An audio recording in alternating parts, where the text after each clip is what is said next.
queer folk have existed long before there were labels such as queer or transgender or gender fluid, and their lives have always been part of that landscape.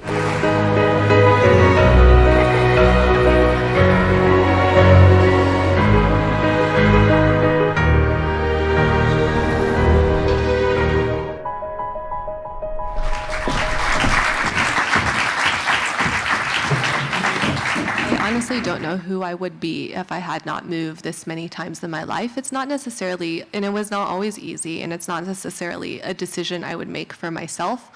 But I think what I appreciate as an artist about having moved so many times is this quality of newness. When you're an outsider in a new place, you see things differently, perhaps a little bit more clearly, but I think you sort of see over and under the way that people who have lived there for a long time see it.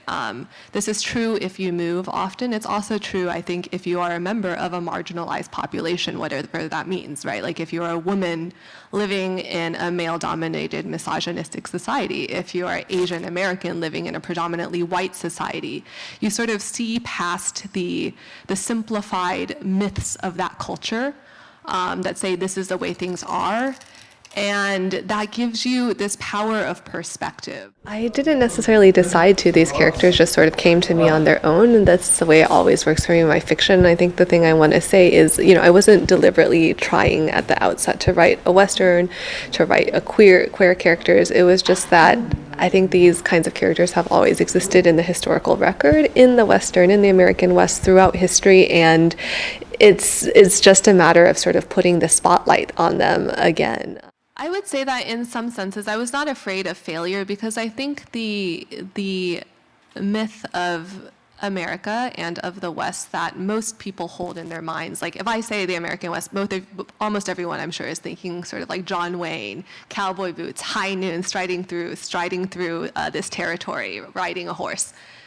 That is as much a lie as anything I might put in my fictional book, right? That itself is a myth. We live in a culture saturated with myths, and one of the ones that I really wanted to topple in this novel was, one, that white cowboy myth, and two, the myth of the American dream, right? Yeah, I think I've always been interested in the ways in which the American myth and the American dream are broken, right? They don't actually function the way they're supposed to function. This whole idea that anyone can come to America, build themselves up from nothing, and just like tap into immense riches by dint of hard work is completely false. There are systemic barriers to marginalized folk of all kinds, whether you have an accent or you look different or because of your sexuality.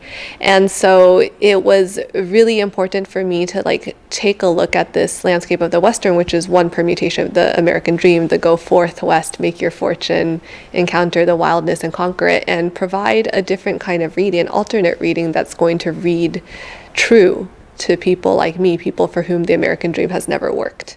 So I actually really appreciate that you read the book as queer, because going back to something I said earlier, I think it is always people who sort of look at the world slightly askew because they have been forced to the margins, who have something really fascinating to say about it. And again, this is not to say that I don't read white men, that I don't read classics, but I do often find myself in contemporary literature, not through some agenda, but just naturally reading and being more interested in books that are doing something new, that are, as you said, irritating productively. Bedroom, Sam calls this. At the edge, branches stuck upright. Walls, Sam calls this.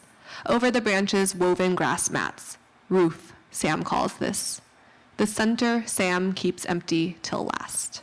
I think that all writers have to be activists. Again, if you're going to do good writing that doesn't come to the page stale and boring and done 100,000 times, you have to be some kind of activist, because I think you have to have the imaginative capacity to see a world that is different from ours and hopefully better than ours. And I think that is something that will always be essential to being not just a writer, but frankly an artist. And I think there is overlap. I mean, I guess the one reason I wouldn't say yes to all writers being activists is people could also imagine worlds I don't agree with, that I don't believe in, that I would not agitate for, but yeah.